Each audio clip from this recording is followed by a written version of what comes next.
가치를 따로 불러낸 캐스커는 갑자기 가치에게 칼을 휘두릅니다. 캐스커는 모든 게 떠나간 가치 때문이라고 말합니다. 캐스커는 가치가 그리피스의 곁을 떠나서 그리피스가 망가졌다는 것입니다.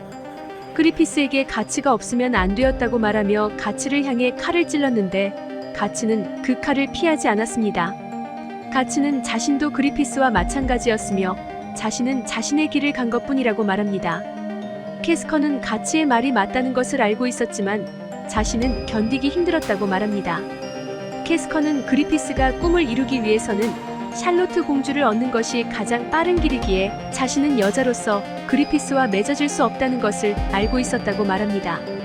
자신이 여자로서 그리피스와 맺어질 수는 없어도 그의 꿈을 실현시키기 위해 자신이 의미 있는 존재가 되면 된다고 생각했었지만 1년 전 가치가 떠난 후 그리피스 곁에는 빈자리가 없다는 것을 알게 되었다고 말합니다. 캐스커는 1년 전 자신의 꿈은 이미 끝났고 자신은 지쳤으니 남은 일은 가치에게 하라는 말과 동시에 절벽 아래로 몸을 던집니다. 이때 가치가 놀라서 손을 뻗어서 캐스커의 손을 붙잡아 끌어올립니다. 캐스커는 가치에게 말합니다. 항상 상처받고 언제나 나 때문에 피를 흘리는구나. 넌 바보. 가치와 캐스커는 서로의 마음을 확인하면서 입을 맞춥니다. 캐스커는 1년 전 그날 첫 패배로 비관해버린 그리피스보다 뒤돌아보지도 않고 떠나가는 가치의 등에서 눈을 떼지 못하는 자신을 인정할 수 없었습니다. 그녀는 그리피스와 만난 후 그때까지의 자신이 전부 거짓이 될 것 같은 두려움에 계속 검을 휘둘러 온 것입니다. 캐스커를 안으려는 가치는 캐스커가 떨고 있는 것을 보고 무섭냐고 묻습니다.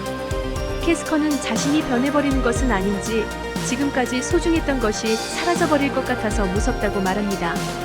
캐스커의 몸의 상처들을 살펴보며 가치는 용병에게 상처는 훈장 같은 거라고 말합니다. 가치는 거짓이나 눈속임으로 상처투성이가 되는 녀석은 없다고 말해줍니다. 이전에 캐스커의 치열한 삶이 의미 없이 거짓은 아니었다고 말해주는 것 같습니다. 그리고 아무것도 생각하지 말고 지금은 살아있다는 것만 느끼라고 말합니다. 두 사람은 서로에 대한 마음이 거짓이 아니란 것을 믿어보자는 마음으로 서로 사랑을 나누게 됩니다. 캐스커와 사랑을 나누는 순간 가치는 과거 감비노의 허락으로 자신의 몸이 더럽혀지는 순간을 떠올리게 됩니다. 캐스커의 눈에서 과거 자신의 모습을 발견한 가치는 캐스커의 목을 움켜잡게 됩니다. 자신이 과거에 몸이 더럽혀지던 순간 그리고 감비노를 칼로 찔러 죽이던 순간 그러한 어린 시절의 자신의 모습을 떠올리며 가치는 캐스커의 목을 조르기 시작합니다. 캐스커의 목을 조르던 가치는 정신을 차리고 손을 풀었고 자신이 감비노를 죽일 생각이 아니었는데 갑자기 감비노가 자신을 죽이려고 해서 얼떨결에 감비노를 죽이게 되었다고 말합니다. 가치는 감비노를 죽였다는 죄책감에 힘들어합니다. 캐스커의 손길에 제정신을 차린 가치는 자신이 캐스커에게 위험한 행동을 했었다는 것을 알게 되고 사과합니다. 가치는 자신이 전장에서 셀 수 없이 많은 사람을 죽였고 아무렇지도 않았지만 감비노를 죽인 것은 계속 자신을 괴롭혀왔다고 고백합니다. 캐스커는 그러한 가치를 위로하며 뒤에서 끌어안아줍니다. 캐스커는 자신의 약한 면을 전부 보여줬고 가치 역시 자신의 약한 면을 보였기 때문에 대등하게 되었다고 말하면서 서로 상처를 입어도 좋다고 말합니다. 캐스커는 자신이 가치에게 입힌 상처를 핥아주면서 자기에게도 하나쯤 가치가 남겨준 상처가 있었으면 좋겠다고 말합니다. 캐스커는 자신이 변하고 있으며 가치에게는 자기가 있을 장소가 있을지 모른다는 생각을 합니다. 가치는 과거 감비노가 입힌 상처에 약을 바르던 어린 시절을 떠올립니다. 캐스커는 아침에 어색해하는 가치에게 처음에 가치가 엄청 난폭했었다고 말합니다. 과거의 트라우마 때문에 남이 자기를 건드리는 걸 싫어했던 거냐고 묻는 캐스커에게 처음 캐스커가 그리피스의 명령으로 자신의 몸을 돌봐줄 때에는 싫지 않았었다고 대답합니다. 캐스커는 그리피스를 구출한 후에도 매해단에 남아달라는 말을 하지만 가치는 자신의 결의만은 분명히 다지고 싶다고 말하며 거절합니다. 가치는 1년 동안 검을 휘두르다가 우연히 고드라는 대장장이가 사는 집에 머물게 되었습니다. 왜 대장장이 일을 하냐는 가치의 질문에 고드는 걸음마를 하기 전부터 망치를 쥐고 있었고 좋다 싫다를 따지기 전부터 철을 두드리고 있었다고 말합니다. 고드는 인간들이 왜 사는 건지 모르는 것처럼 자신도 왜 철을 두드리고 있는 건지 모르겠다고 말합니다. 그리고는 대장장이 질을 하면서 하나 마음에 드는 것은 불꽃이라고 말해줍니다. 가츠는 결국 자신의 꿈은 검이었나 생각합니다. 그리피스처럼 구체적인 목표는 없지만 자신은 검과 함께 살아왔고 자신이 살아온 시간의 대부분은 검과 함께였다는 것을 깨달았습니다. 검과 검이 튀기는 작은 불꽃, 그 불꽃에서 생명을 본 것은 아닐까? 그리피스가 말한 꿈과는 다를지라도 나의 한순간의 불꽃을 피우기 위해서 자신은 검을 휘두른다고 가츠는 생각하게 됩니다. 캐스커에게 바보 같은 생각일지도 모르지만 그것이 자신이 겨우 찾아낸 목표라고 말합니다. 그리고는 그리피스를 구출하고 매단이 재정비될 때까지만 같이 행동하겠다고 말합니다. 가츠는 이후에 계속 여행을 하면서 검수를 연마해서 더 강한 상대와 검을 겨루고 싶다고 말합니다. 캐스커는 그러한 가츠가 결국 그리피스와 똑같다고 말합니다. 자신만의 꿈을 위해서 주변 사람은 안중에도 없다는 것이 캐스커에게는 화가 나는 일이었던 것입니다. 제멋대로 행동하고 혼자 만족할 때까지 싸우고 떠나버리라는 캐스커에게 가츠는 자신을 따라오라고 말합니다. 그리고는 자신이 몇백 번, 몇천 번이라도 캐스커를 안고 싶다는 생각을 하고 있다고 말합니다. 이 일이 있기 3일 전에 미들랜드 국경의 숲지대에서는 특이한 일이 일어나고 있었습니다. 개척민들은 숲 사이에 거대한 뱀의 머리 같은 것이 나타난 것을 보았다고 합니다. 이제 인간의 상식을 초월한 그 무언가가 시작되려고 하고 있는 것입니다. 어렸을 때 햇빛이 안 드는 매춘굴, 그리고 술집이 늘어선 뒷골목에서 올려다본 하늘을 떠올리는 그리피스는 반드시 그것을 손에 넣겠다고 결심했었습니다. 그러나 지금 어둠 속에서 그리피스는 정신이 오락가락하고 있었는데 단 하나 가치에 대한 생각만이 선명하게 살아있었습니다. 그동안 그리피스는 사람들의 마음을 소나기에 넣었다고 생각했었는데 유독 가치의 일에서만은 평소처럼 냉정을 유지할 수 없었습니다. 그리피스는 자신을 이 어둠에 가두는 원인이 된 가치가 지금 자신의 생명을 이어가는 유일한 끈이 되고 있다고 생각하고 있습니다.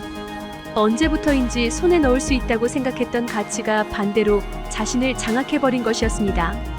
그리피스는 환상 중에 흉측한 괴물들이 자신을 용서받지 못한 자들의 왕자라고 인사하는 것을 보게 됩니다. 그리피스를 구출하러 떠나는 날 리케르트는 부상으로 함께 하지 못하는 것을 아쉬워합니다.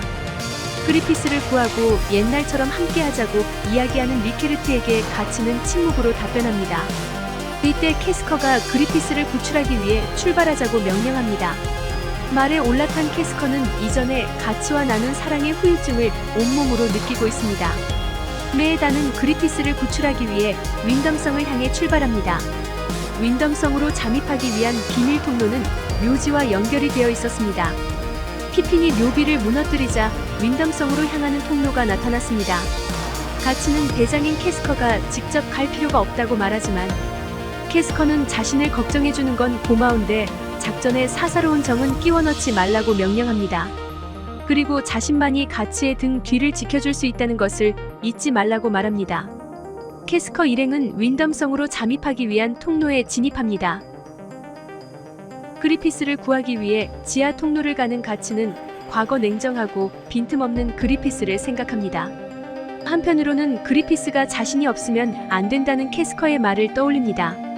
윈덤성 안의 왕가의 묘지에 도착한 가치와 캐스커 일행 앞에 뜻밖에도 샬로트 공주가 나타납니다. 매에 단 이러니 비밀 통로를 발견하고 잠입하는데 내통해준 인물이 샬로트 공주였습니다. 샬로트 공주는 캐스커에 대한 기억으로 돌도레이 출전 날에 자신이 그리피스를 지켜달라는 부탁을 했었던 것을 기억합니다. 그때는 몰랐는데 여자분이었다는 것을 지금에야 알아봤다고 샬로트 공주는 말합니다. 샬로트 공주의 안내로 그리피스가 갇혀있는 곳을 향하는 캐스커는 지금도 여전히 그리피스에게 샬로트 공주는 필요한 존재인지 의문을 갖게 됩니다. 그러한 생각을 하는 자신이 여전히 샬로트 공주를 질투하고 있다는 사실을 깨닫게 됩니다. 샬로트 공주는 메에단과 그리피스에게 국왕이 저지른 행동을 대신 사과합니다. 이때 주도는 자신들이 쫓겨나기 전 그리피스가 체포된 날에 무슨 일이 있었는지 알려달라고 샬로트 공주에게 말합니다. 샬로트 공주는 그날 밤 그리피스가 자신의 침실에 들어왔었다고 말합니다. 이때 경비병이 공주와 메에단 일행을 발견하고 접근합니다. 경비병들은 샬로트 공주에게 후궁 밖으로 나오지 말라는 국왕의 명령을 잊지 않았냐고 물었고, 샬로트 공주는 바람을 쐬고 싶어서 산보 중이었으며 곧 후궁으로 돌아가겠다고 말합니다. 샬로트 공주의 신호에 함께 나온 시녀가 경비병들에게 술값을 건네줍니다. 경비병들을 무사히 따돌린 후에 긴장이 풀린 샬로트 공주는 자신이 그리피스를 위해 용기를 낸 거라고 말합니다. 샬로트 공주의 일거수일투족을 바라보면서 심경의 변화가 있는 캐스커는 가치의 망토를 붙잡고 앞으로 걸어갑니다. 그리피스가 갇혀있다고 예상되는 재생의 탑에 도착한 후 샬로트 공주는 그리피스가 가장 아래층에 갇혀있다고 알려줍니다. 이제부터는 자기들만 가겠다고 하면서 공주에게 돌아가라고 말하는 캐스커에게 주도는 공주를 인질로 사용할 수도 있다고 말합니다. 이 말을 들은 샬로트 공주는 자신이 기꺼이 인질이 되겠다고 자처합니다. 기꺼이 인질이 되겠다고 말하는 샬로트 공주를 함께 따라 나온 시녀가 국왕이 가슴 아파할 거라며 말립니다. 그렇지만 예전에 국왕이 자신을 범하려고 했던 기억을 떠올리면서 그런 사람을 아버지라고 생각하지 않는다고 대답합니다. 샬로트 공주는 자신이 그리피스와 함께 있을 수 있다면 인질이든 뭐든지 하겠다고 말합니다.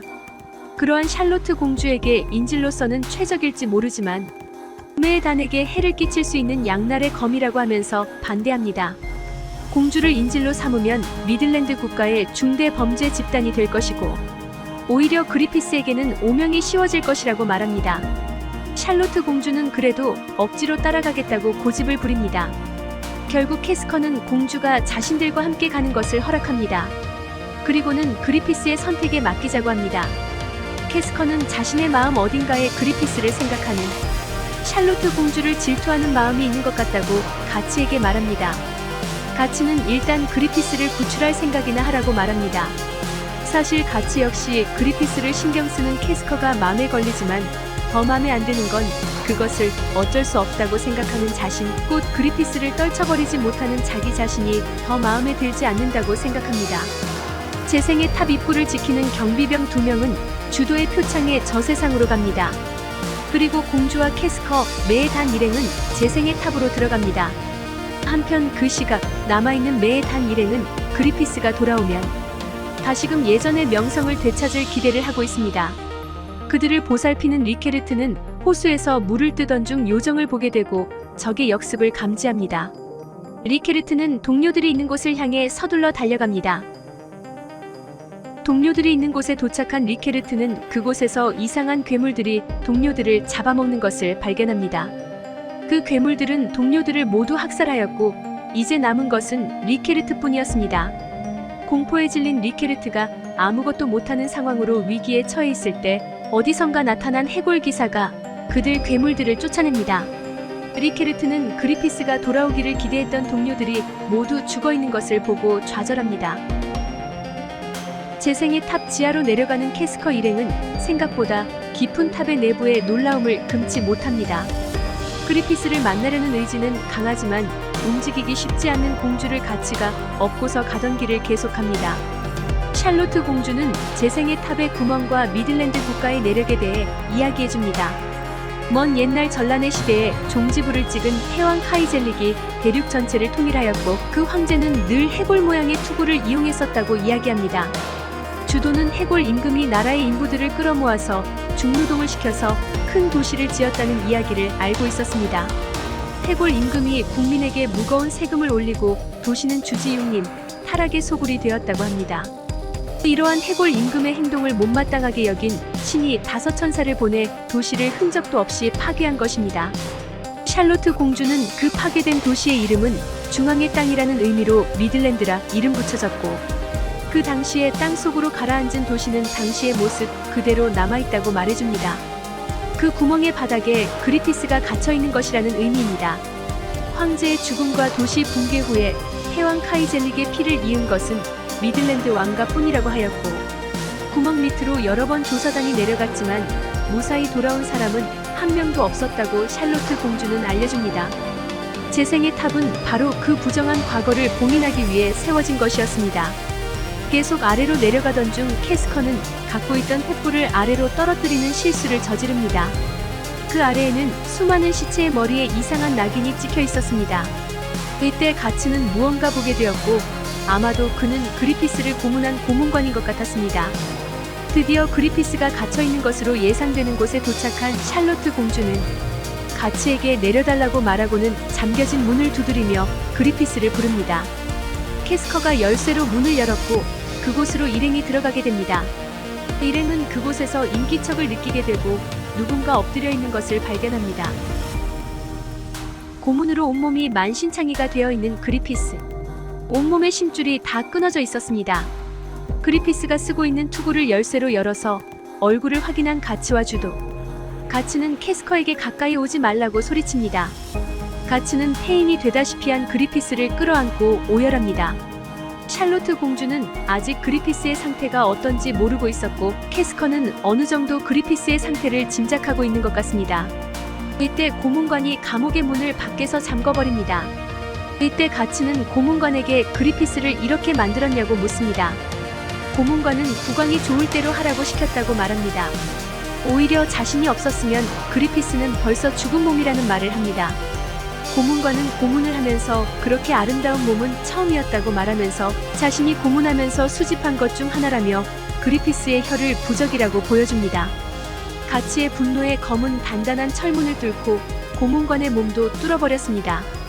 가츠는 가지고 있던 단검으로 고문관의 혀를 잘라버립니다. 고문관을 구멍 아래로 떨어뜨려 버리는 가츠. 이때 그들을 향해 화살이 날아옵니다. 샬로트 공주가 자진해서 인질이 되려고 하는데 가츠는 듣지 않고 먼저 적들을 향해 달려갑니다.